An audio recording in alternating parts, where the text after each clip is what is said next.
Hello guys, today we're going to talk about some of the recent changes that have happened to Azur Lane. I didn't have a data mine for this last update because it did not include any new ships. However, I still think these changes are important to talk about and I want to go over them with you. Given the next Chinese Lunar New Year event is next Tuesday instead of this Thursday, I figured I would take the extra time to talk about some of the quality of life changes that are going on, as well as the new Gear Lab update. First things first, clearing mode finally came to chapter 15. I guess that means it's time for me to finally pick up Houston 2. I shall be doing a stream series on my grind to get her, so be sure to be on the lookout for that. So in reality though, there are two major things that I wanted to talk about today. One of those things is all the new gear that was added to the Gear Lab, but before we get to that, we need to talk about how Azur Lane is going to handle URs. This last December, in a massive surprise, Azur Lane, for the first time ever, had an event with 2 UR ships.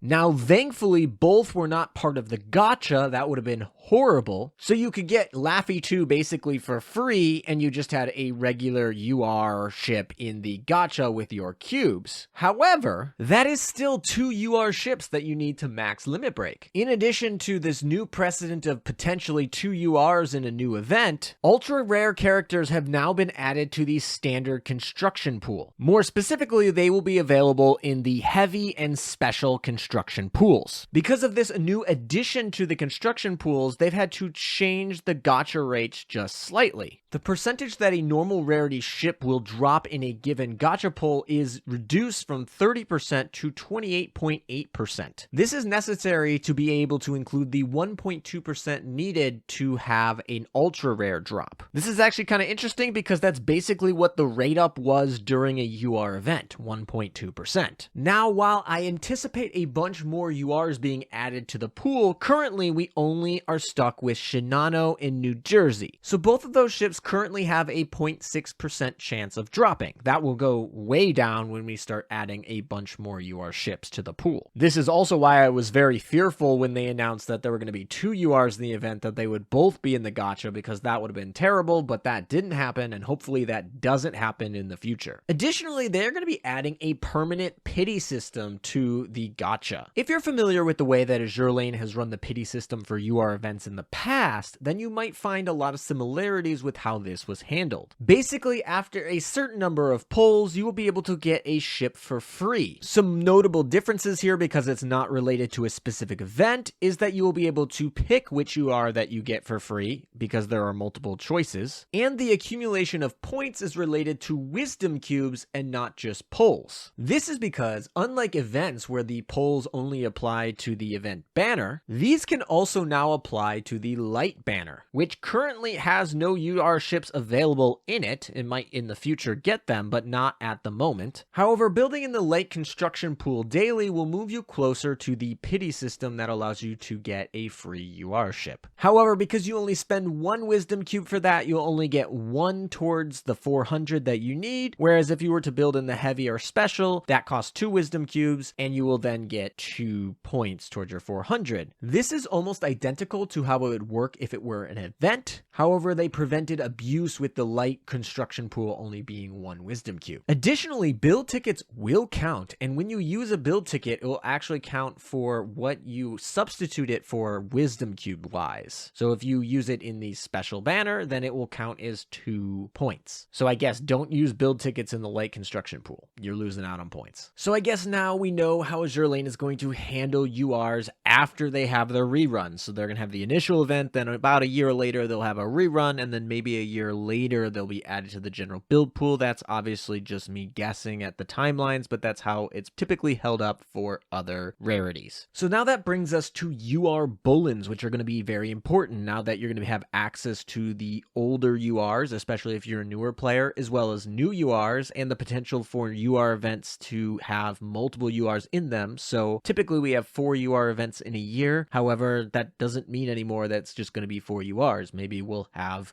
5, 6, 8 potentially on top of reruns. So the game developers went and increased the specialized core units that you can get in a month. Previously, it was 4,000 a month, and now it's going to be 5,000 a month. And that now means that if you max out every month the amount of specialized cores, you'll be able to get 15 UR Bulins per year. And that's not the only way to get them. You can also get them from cruise passes, which happen every 2 months. And at the level 100 milestone, you can get a UR Bulin. So that is 6 per year. Additionally, every single UR event we've had so far has had the ability to get 1 UR Bulin from accumulation points. So if in theory we were to have 4 UR events a year like the last 2 years, then that would be 4 additional UR Bulins. And this doesn't even include the UR event reruns. We already had Ulrich von Houten rerun this year, and we will definitely get more before the end of the year. I wouldn't be surprised if I saw Kronstadt and Vanguard come back in 2024. So by my estimates, there should be 25 to 28 free UR Bulins per year. So this would allow you to max limit break 6 or 7 UR ships in a year, assuming you didn't pull any duplicates and you needed to use UR Bulins for all of the limit breaks. And this doesn't even include the newbie missions that you get that can give you UR Bulins as well, because they're once per account. But if you're a newbie and you need more UR Bulins to catch up, you'll have them available to you. Now in 2024, I would estimate that they do 4 UR events again. Now, unlike last year, they didn't come out and announce officially how many there would be, so there could be more. But we also have to remember that even if there are only 4 UR events, we do note that some of them could have multiple URs in them. If I had to guess, I would estimate that we had 5 or 6 UR ships that are new coming in 2024. And given that we have the potential to max limit break 6 or 7 of them, we should be fine if you're maxing out your specialized cores and your cruise passes. And once again, this does not take into consideration the fact that you might get duplicates. It's very common in an event, especially if you're trying to sweep the banner, to be able to get multiples of a UR, and that will save you a UR Bulin. So worst case scenario, if you are an active player and you get all of your monthlies done, you should be able to get all of your URs max limit broken for this year thanks to the new changes. So good job, Yostar and Manju. If you're a brand new player that's also trying to get all of the rerun URs, it might be a little bit harder, although cubes might be your first limiting factor before UR Bulins. However, you should be able to get just enough UR Bulins where you will eventually catch back up. I'm not going to say that it's going to be very quickly, but you should have a little bit spare that you can use towards these reruns. You might have to be a little bit selective if you're brand new. That's just part of being a new player, but Azur Lane has a lot of catch-up mechanics that help new players catch up with veterans very quickly, so I wouldn't be too concerned if I were you. Both veterans and new players should be able to have enough UR Bulins to match the URs that are coming. And the new system of adding them to the general build pool should also allow access to older URs much easier than previously before this update. So all in all, I would say that these changes are good and beneficial to the majority of the player base. All right, I rambled on and on about UR Bulins enough. Let's go into the gear and augment modules. King George V got an augment module. It's not very good. Minor stats and just removes the gun restriction. Blah. Z18 also got an augment module, and it's also not very good. Does do stats and gives her a barrage, so it's at least better than the King George V one, but both of these were very bad. Not a good update for augment modules. Let's move on to the gear lab. So to start things off, a bunch of existing gear already was added to the gear lab. So this makes it more accessible for newer players to get, or just for older players to get multiples of, because some of these were difficult to get prior to this. They are not new gear per se, but they're now much more accessible to the average player. The twin 114mm is a half decent British destroyer gun. It's a mix between damage and barrage for destroyers, although saying damage coming from firepower for a destroyer seems odd to say out loud. The UR triple 234mm, also known as the Drake gun, also comes all the way back from PR3. Now there's no reason to to actually do PR3 research now. Actually, until really recently, this was the best in slot heavy cruiser gun. Last July and September, we got 2 new heavy cruiser guns that are slightly better than this in their niche formats, but if you still need an all-around heavy cruiser gun or you need multiple copies that's more accessible, this is still a decent option. The SR twin version of this gun is probably not useful anymore. I wouldn't waste resources on it. The triple 406mm SR battleship gun is probably one that's going to be overlooked. This is a great budget player addition. If you don't have access to a bunch of 457s, aka the Georgia gun, or even a Yamato gun, these are great triple shot AP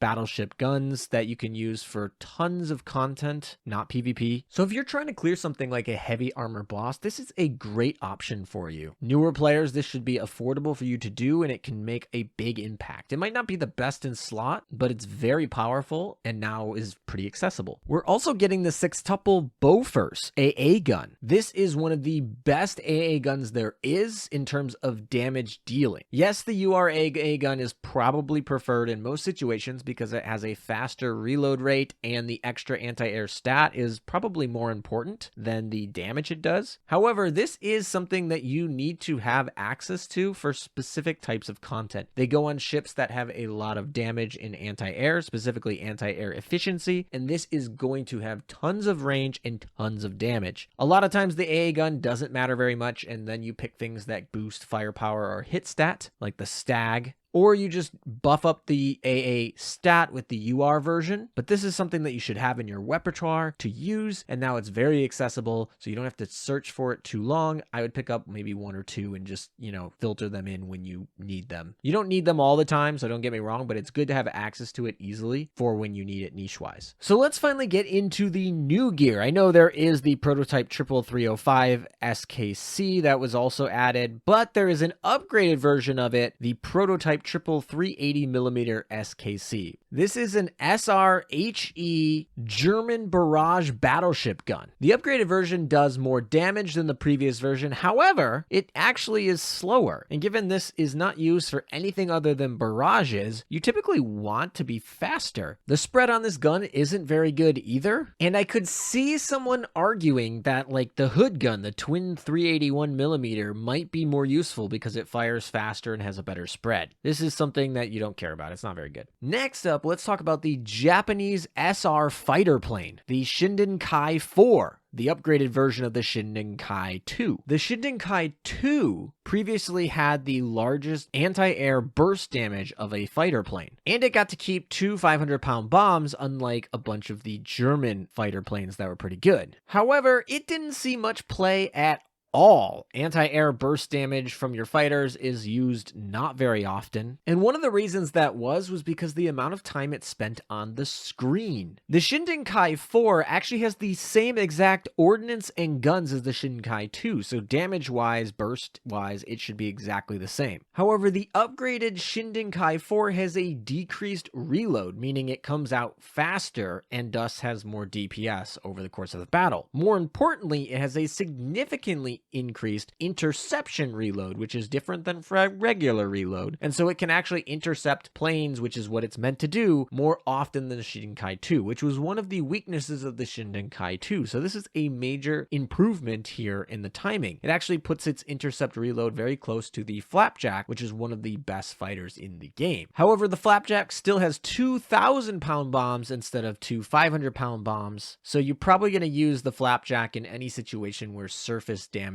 matters, which is pretty much all content in Azur Lane. It is a ship game, except potentially World 15, your carrier fleet. However, another big weakness of the Shindenkai is its speed. Unlike what you'd think, fighters that are faster are actually worse in Azur Lane because they spend less time on the screen and thus will not be able to reload and shoot again at the enemy. They'll just fly faster. They are better to be faster in, say, PvP, but in the type of content that has a lot of anti-air content in PvE, like World 15, you want your speed of your fighters to be slower. A little counterintuitive, but that's just the way it is. The Shindenkai is too fast, and so a lot of people will argue that the Flapjack is still better, even though it does less damage because it actually can sit slower on the screen, reload, and shoot again. So the Shindenkai is not best in slot, and you probably won't be seeing it around a lot, especially since the Flapjack is almost the same amount of materials in the Gear Lab as well, and that one is typically better in all types of content. The only situation where it might not be better is in World 15, although that's still to be tested based on,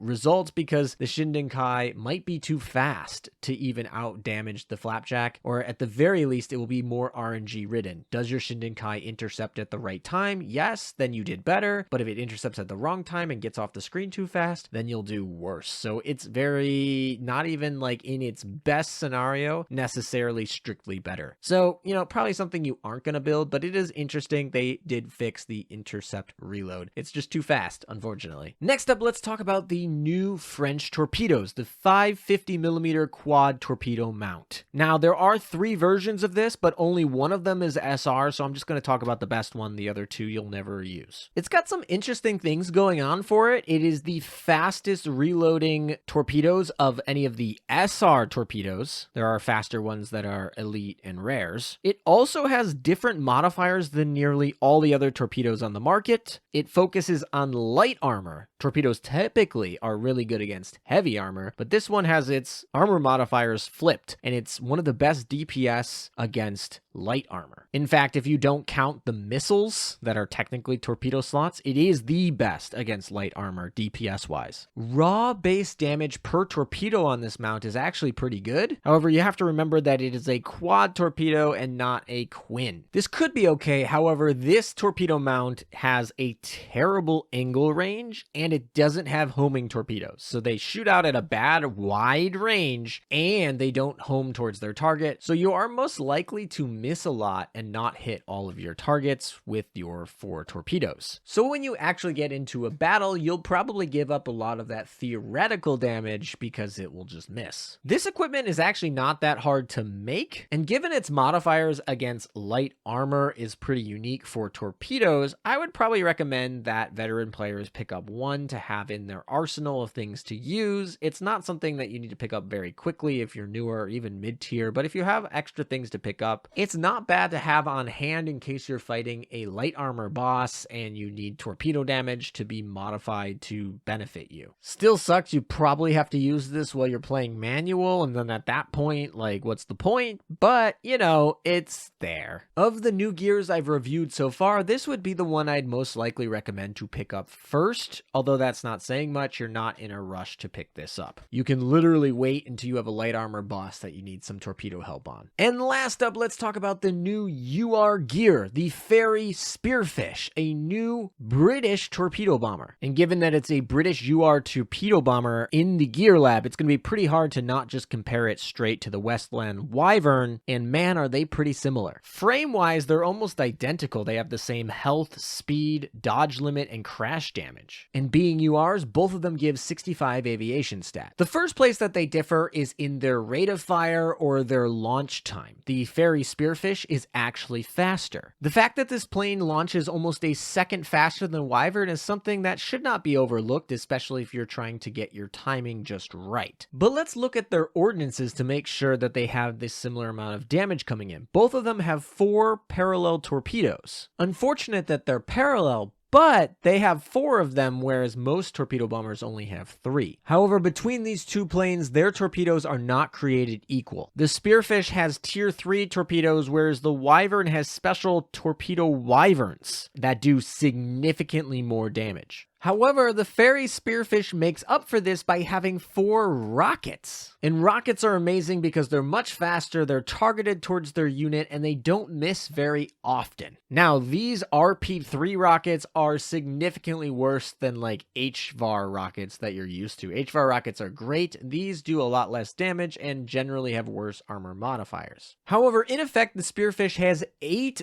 damage dealing ordnances that come out, and the fact that 4 of them are rockets effectively makes them homing and means that you can make sure that they're actually dealing damage. Now, they can target the wrong thing. For example, if you're fighting in PvP, they can target the summon from Bismarck 2, or Laffy 2's summons can be targeted as well. And that's a lot of wasted DPS on those. But in general, they are going to be hitting their target. Might not be the right target, but a target. In the end, though, the raw damage that they deal is going to be nearly identical, slightly higher for the Spearfish. However, the Spearfish is going to have slightly worse modifiers because part of its damage is coming from the rockets, which have worse modifiers than the parallel torpedoes in general. So you could make the argument that the Spearfish is slightly better against light armor and the Wyvern is slightly better against heavy armor. You also have to keep in mind the Spearfish launches faster, so if you're calculating DPS, the Spearfish is technically a slightly higher. And given the fact that it has the homingness of rockets, it probably theoretically will deal more damage to who you want than a Wyvern. However, that does not mean that the Spearfish outclasses the Wyvern. The Wyvern has much better anti-air guns. It deals like 4 times more damage against enemy aircraft than the Spearfish. For the slight change in the surface DPS, you're losing a lot of anti-air DPS. And one of the things you'll be missing out by not using a Wyvern is that it is the only torpedo bomber that can intercept. This means when enemy planes are on the screen, you can actually launch your Wyverns. Typically, this is reserved only for fighters, but Wyverns can come out too. And this can be crucial in getting extra Wyverns out, even though it has a slower reload time. In something like PvP, when your opponent has a carrier, you can intercept them, and then the Wyvern, which has one of the highest crash damages, can actually just crash into the enemy. Very important. So all in all, these two planes are very similar. There are some trade-offs and benefits that have either one, but the Wyvern is probably going to be used slightly more than the Spearfish, although there are definitely niche situations where a Spearfish is better. The problem I have with the Spearfish is how expensive it is. It is the current most difficult equipment to craft in the Gear Lab. Its resources are extremely rare, and there are a lot of them. For example, the 457 only needs 6 of its UR prints, and it needs 9. The Wyvern, by comparison, is much cheaper to craft in terms of the time you'll need to grind the resources to make. So if you are a new player or a medium player, it behooves you to use the Wyvern all the time because it is much easier to make multiple copies of, which is going to be much more important than having a Spearfish for its normal special use. If you're a super veteran player and you have excess things from Operation Siren that you can play around with, and you have plenty of Wyverns and you're not hurting for resources, the Spearfish is something you should pick up as having an option in certain situations. It's unique, but it's not something I would even craft multiples of. There's very few situations where you're going to want multiple Spearfish, so it's probably something you make one of if you are a very veteran player with no resource problems. All right, that's it. We talked about all the Gear Lab updates, and we talked about the new system for URs and UR Bulins and such, so I just thought we should get that out of the way and just review that. A few people had asked me to go over this, and I was debating whether to put it on the front end of the next data mine video or whether it should be its own video, and I decided to just make it its own video. Hopefully, guys, I will catch you at the next data mine, which should be early this week, so be on the lookout for